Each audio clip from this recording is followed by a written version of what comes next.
Good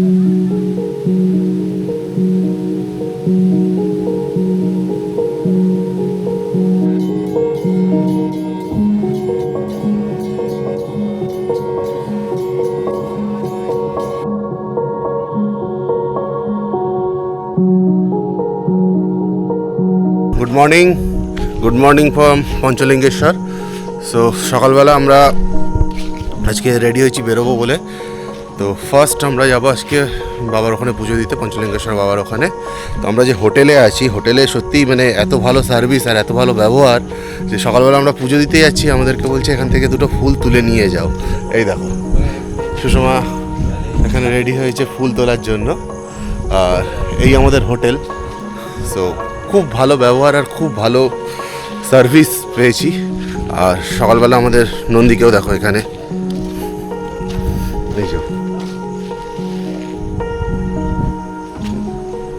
আমাদের টোটো এসছে, আমরা টোটোয় করে যাবো বিকজ অফ বাইকে করে গেলে পার্কিং থেকে একটু হেঁটে যেতে হয়, একটু টাইম ওয়েস্ট হবে। তো দ্যাটস ওয়াই আমরা টোটো বুক করে নিয়েছি, টোটোয় করেই যাবো। আমাদের হোটেলের দাদাকে দেখো, মানে এতটা সাপোর্টিভ আর এত ভালো ব্যবহার দাদার।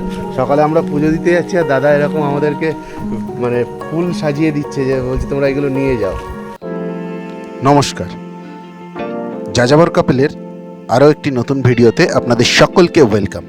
ঘড়ির কাঁটায় তখন ঠিক সকাল 6টা।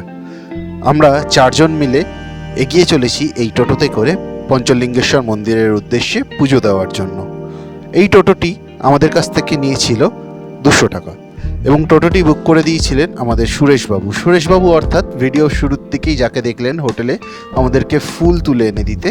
আমরা যে হোটেলে ছিলাম সেই হোটেলেরই ওনার। খুব সাপোর্টিভ, খুব ভালো মানুষ এবং খুব ভালো সার্ভিস হোটেলের। আর আজকের এই ভিডিওতেই আমি এই হোটেল সম্পর্কে সমস্ত তথ্য আপনাদের দেব, রুম দেখাবো এবং হোটেলের যিনি ওনার সাথেও আমি আপনাদেরকে কথা বলিয়ে দেব এবং কন্ট্যাক্টও আপনাদেরকে দিয়ে দেবো এই হোটেলের। তো আসুন আমরা এগিয়ে চলেছি পঞ্চলিঙ্গেশ্বর মন্দিরের দিকে। আমরা এই ভিডিওতেই আপনাদের দেখাবো পঞ্চলিঙ্গেশ্বর মন্দিরে আমরা কিভাবে যাই, সেখানে কিভাবে আমরা পুজো দিয়েছিলাম এবং সেখানেরই কিছু ফুটেজ। সো যদি আমাদের ভিডিও আপনাদের ভালো লেগে থাকে তাহলে আমাদেরকে একটু সাবস্ক্রাইব করে পাশে থাকবেন প্লিজ।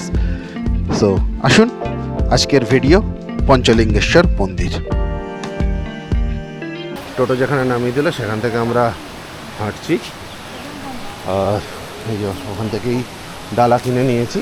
এখানে মানে খুব যে খরচা বেশি তা না, খরচা একটা নর্মাল নমিনাল খরচা।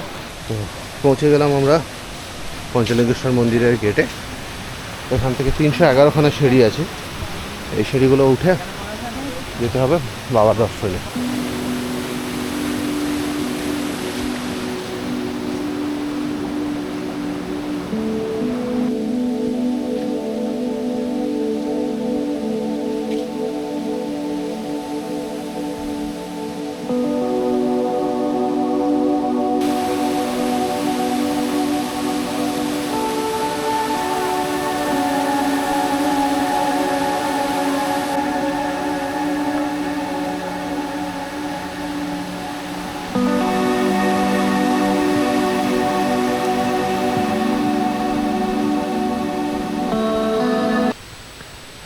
চারিদিকের অপরূপ চোখ ধাঁধানো সৌন্দর্য এবং ঝর্ণার জলের মিষ্টি গর্জনের আওয়াজ শুনতে শুনতে আমরা যে কখন 311খানা সিঁড়ি পেরিয়ে বাবা পঞ্চলিঙ্গেশ্বর মন্দিরের কাছে এসে পৌঁছে গেছি আমরা নিজেরাও বুঝতে পারিনি।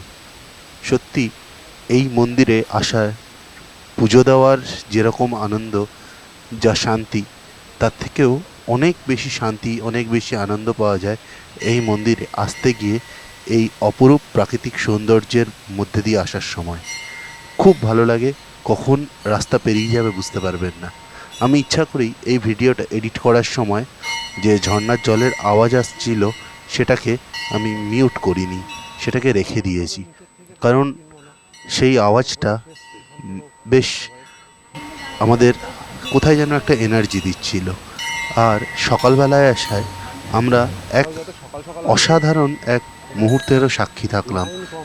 সকালবেলায় পঞ্চলিঙ্গেশ্বর মন্দিরের যখন পুজো শুরু হয় আমরা ঠিক সেই মুহূর্তে এসে উপস্থিত হই এবং আপনাদের সামনে আমরা সেই মুহূর্তটাও তুলে ধরছি পঞ্চলিঙ্গেশ্বর মন্দিরের পুজো শুরু হওয়ার বা শুভারম্ভর মুহূর্তটা।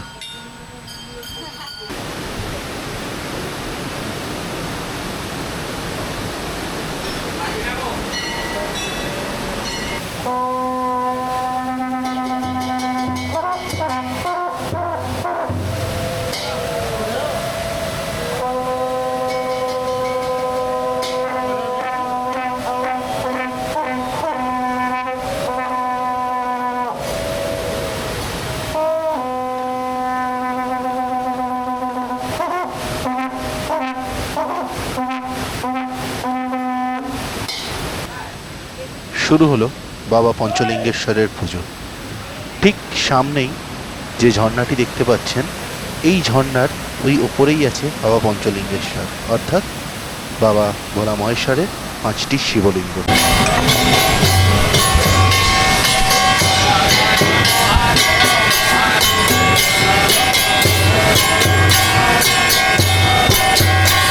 ওই যে সামনে যে ঝর্ণাটি দেখতে পাচ্ছেন, পাহাড়ের বুক চিরে বয়ে চলেছে ওই ছোট্ট জলধারাটি, আর সেই জলধারার নিচেই লুকিয়ে রয়েছে পঞ্চলিঙ্গেশ্বরের 5টি শিবলিঙ্গ। এই জায়গাতেই পঞ্চলিঙ্গেশ্বরকে অন্যান্য সমস্ত শিবক্ষেত্রের থেকে একটু আলাদা করে তুলেছে। এখানে মহাদেবের 5টি শিবলিঙ্গ কোনো বড় মন্দিরের গর্ভগৃহে নয়, বরং প্রাকৃতিক পাথরের এই খাঁজের মধ্যেই অবস্থান করছে। সবচেয়ে আশ্চর্যের বিষয় হলো এই 5টি শিবলিঙ্গের উপর দিয়ে অনবরত জলধারা প্রবাহিত হয়, তাই দর্শনার্থীদের অনেক সময় হাত বাড়িয়ে জলের নিচে স্পর্শ করেই শিবলিঙ্গগুলিকে অনুভব করতে হয়। যদিও বা সেই সময় জলধারা অনেক বেশি থাকায় আমাদেরকে সেখানে নামতে দেয়নি। স্থানীয় বিশ্বাস অনুযায়ী এই 5টি শিবলিঙ্গকে ঘিরে রয়েছে প্রচুর প্রাচীন পৌরাণিক কাহিনী। পঞ্চলিঙ্গেশ্বর এই নামের মধ্যেই রয়েছে সেই 5 শিবলিঙ্গের পরিচয়, আর এখানেই প্রকৃতি আর ভক্তির এক অসাধারণ মিলন দেখা যায়। চারপাশে সবুজ পাহাড়, পাহাড়ের গা বেয়ে নেমে আসা জল, জলের অবিরাম শব্দ, আর সেই জলধারার নিচে মহাদেবের 5টি শিবলিঙ্গ। ভাবলে সত্যিই অবাক লাগে। কোনো বিশাল স্থাপত্য নয়, কোনো জাঁকজমক নয়, প্রকৃতির মাঝেই যেন নিজের মতো করে অবস্থান করছেন স্বয়ং ভোলেনাথ, স্বয়ং মহাদেব। ভক্তদের কাছে এই জলধারা শুধু একটি পাহাড়ি ঝর্ণা নয়, এটি যেন মহাদেবের চিরন্তন অভিষেক। জল পড়ছে, আবার বয়ে যাচ্ছে, সেই 5টি শিবলিঙ্গ একইভাবে স্থির হয়ে রয়ে গেছে।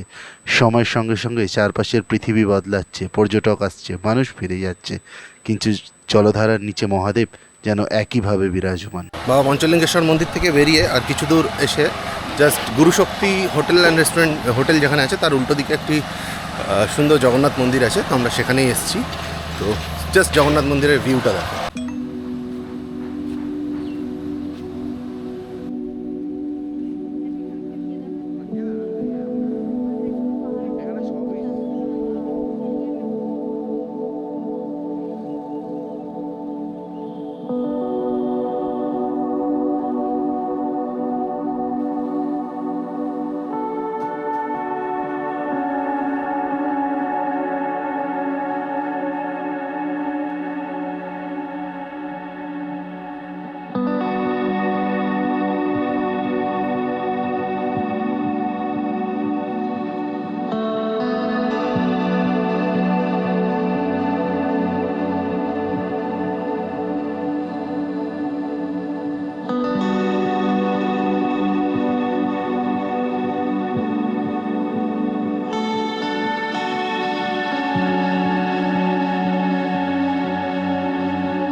তো এবার আসছি হোটেলের কথায়। আমি আগেই বলেছি এখানকার যে হোটেলটা পেয়েছিলাম সত্যি একদম বাড়ির মতো। তো এই হচ্ছে হোটেলের এন্ট্রান্স, একদম সোজা ঢুকে যেতে হয়। তো এখন অনেকটা আন্ডার কনস্ট্রাকশন আছে, বাট কিছু রুম ওরা থাকার জন্য রেডি করেছে এবং সেগুলো যথেষ্ট ভালো, যথেষ্ট নিট অ্যান্ড ক্লিন অ্যান্ড যথেষ্ট স্পেশিয়াস রুম। তো আসুন রুমগুলো দেখে নিই, তারপরে আমি সুরেশবাবু অর্থাৎ হোটেলের ওনারের সাথেও কথা বলিয়ে দিচ্ছি সকলকে। This is our room. খুব সুন্দর একটা রুম পেয়েছি, একদম পরিষ্কার পরিচ্ছন্ন রুম, এবং হোটেলের লোকেশনটাও খুব সুন্দর। ড্রেসিং টেবিল আছে একটা, আর এই হচ্ছে বাথরুম, খুব ভালো, বেশ স্পেসিয়াস রুম। রুম সুন্দর, লোকেশনও ভালো, কিন্তু এই হোটেলে সব থেকে ভালো লেগেছিল আমার এই হোটেলের ছাদ। এই ছাদে বসে বেশ অনেকক্ষণ সময় কাটিয়ে দেওয়া যায়। সেদিনকে সকালের চাটাও আমরা ছাদে বসেই খেয়েছিলাম। পঞ্চলিঙ্গেশ্বর মন্দির তোমরা যারা ভিজিট করতে চাইছো এখানে এসে থাকতে পারো। সত্যি আমরা গতকাল থেকে আছি, একবারও আমাদের ফিল হয়নি যে আমরা কোনো হোটেলে আছি। আমাদের একদম নিজের বাড়ির মতো করেই দাদা আপ্যায়ন করেছেন। তো এ হলো সুরেশচন্দ্র বেহেরা। তো দাদার সঙ্গে একটু কথা বলবো। তো দাদা, তোমার হোটেলের লোকেশনটা একটু বলো। আমাদের হোটেলের লোকেশন হলো ওটা Panchalingeshwar, near the Panchalingeshwar temple. মোটামুটি ওইটা আপনাদের 300 মিটার ডিস্টেন্স হবে পঞ্চলিঙ্গেশ্বর মন্দির, পাহাড় পাদদেশে ওইটা অবস্থিত আছে। ওইটা আপনাদের নীলগিরি থেকে 10 কিলোমিটার। আর নীলগিরি যে মেন রোড আছে তার সব রোড থেকে 1.5 কিলোমিটার। আচ্ছা, তোমার এখানে যদি কেউ আসতে চায় ট্রেনে বা বাসে, যদি কলকাতা থেকে কেউ আসে কিভাবে আসবে? আর ট্রেনে যদি কেউ আসে আপনাদের মোটামুটি বালেশ্বরে আছে, বড় স্টেশন আছে, সেখানে নেমে আপনাদের বাস বি আছে, বাসে আসতে পারবে। 40 টাকা মাত্র ভাড়া আছে। যদি অটো আসলে 600 টাকা ভাড়া নেবে। আচ্ছা, কেউ যদি মনে করে যে ধরো ট্রেনে আসলো, তোমাকে ফোন করে দিল, তুমি কি গাড়ি ভাড়া করে পাঠিয়ে দিতে পারবে? নিশ্চয় নিশ্চয়, আমরা অটো দিয়ে ওকে ট্রেন থেকে নিয়ে আসতে হবে, নিয়ে আসতে পারবে। আর এখানে তোমার কাছে আসলে তুমি মোটামুটি এখানকার সাইট সিন টাইট সিন সব কিছু ব্যবস্থা করিয়ে দিতে পারবে। আখে পাখে যায় আছে সাইড সিন মোটামুটি। ক্ষীরচোরা গোপীনাথ আছে, ইমামি দ্বিতীয়পুরী যেটা বলে ওটা আছে, দেবকুণ্ড আছে, তারপরে কুলডিয়া রিজার্ভ ফরেস্ট আছে, ওটা নভেম্বর থেকে হ্যাঁ, কুলডিয়া বলতে মনে পড়লো, তোমার এখানে আমি এই দেখো একটা সাইনবোর্ড এখানে দেখতে পাচ্ছি দাদার কাছে, কুলডিয়া ওয়াইল্ড লাইফ স্যাঞ্চুরি। তো তুমি কি এই কুলডিয়া ওয়াইল্ড লাইফ স্যাঞ্চুরি সাফারিও ব্যবস্থা করে দাও? হ্যাঁ, সাফারি ব্যবস্থা করে দিতে পারে। এখানে আমার পারমিশন হয়, পারমিশন করে আমি আপনাকে ভিতর থেকে ঢুকে দিতে পারবো। একদম একদম, গাড়ি ফাড়ি সব ব্যবস্থা তুমি একদম করে দেবে। করে ওটা পারমিশন হবে, আমি নিজে করে দেবো। একদিন আগে, 2 দিন আগে, বা যারা থাকবে মোটামুটি 1 মাস আগে যারা বুকিং করবে ও সব টাইম টেবিলের মধ্যে আমরা সব সেটিং করে দেবো। ঠিক আছে। তো দাদার এখানে আমরা আসলাম, সত্যি খুব ভালো ব্যবহার পেয়েছি দাদা আছে, দাদার এখানে জেঠু জেঠিমা দুজনাই আছেন। কাল রাতে আমাদের জল শেষ হয়ে গেছে, দাদাকে ফোন করেছি, দাদা ওই রাতের বেলা দৌড়ে এসে আমাদেরকে জল ব্যবস্থা করেছে। এবং যারা ভাবছো পঞ্চলিঙ্গেশ্বর মন্দিরে পুজো দেবে তাদের জন্য কি নিরামিষ খাবার দাবার সমস্ত কিছু পেঁয়াজ রসুন ছাড়া? আমাদের ফ্যামিলি রেস্টুরেন্ট মতন আপনাদের যা লাগবে বিনা পেঁয়াজ রসুন যা যেমন খুঁজবে সব পেয়ে যাবে। কিছু নাই, নিজের বাড়ির মতন আপনি খাবার খাবে, তেল মশলা একবার কম দিয়ে একবার ভালো টেস্টেড হবে, খেতে পারবে, কিছু অসুবিধা নেই। এবং রেট মধ্যে একবার জেনুইন হবে। আচ্ছা, একটা কথা বলি, দাদা এখানে রেস্টুরেন্ট বললো ঠিকই, কিন্তু আমরা কালকে খাবার খেয়েছি, খাবার খেয়ে একবারও মনে হয়নি যে রেস্টুরেন্টের খাবার খাচ্ছি। খেয়ে মানে একদম আমার বাড়ির রান্না যেরকম হয় একদম বাড়ির রান্নার মতো রান্না। কালকে আমাদের জন্য নিরামিষ তরকারি করে দিয়েছিল, নিরামিষ ভাত ডাল আলুর চোখা উচ্ছে আলু ভাজা, এত সুন্দর মেনু করে দিয়েছিল, সত্যি খুব ভালো লাগলো। যাই হোক দাদা, তোমার এখানে এসে খুব ভালো লাগলো, খুব ভালো সময় কাটালাম, আড্ডা মারলাম। তোমার হোটেলের লোকেশনটাও খুব সুন্দর। আর তোমরা যারা কলকাতা থেকে আসছো, আমি দাদার সঙ্গে যোগাযোগ করিয়ে দেবো, তোমরা আমাকে কমেন্টেও লিখতে পারো, আমি দাদার নাম্বার তোমাদেরকে দিয়ে দেবো, আমি যোগাযোগ করিয়ে দেবো। দাদার সঙ্গে ফোন করে একদম চলে এসো। হোটেলের নাম মধুসূদন নিবাস। তবে এটা বলছি, মানে এখানে নিবাস নামটা একদম সার্থক, কারণ তোমরা এখানে এসে একদম শান্তিতে বসবাস করতে পারবে, যে কদিন থাকবে খুব শান্তিতে কাটাতে পারবে, একদম নিরিবিলির মধ্যে, কোনো সাউন্ড নেই, কিচ্ছু না।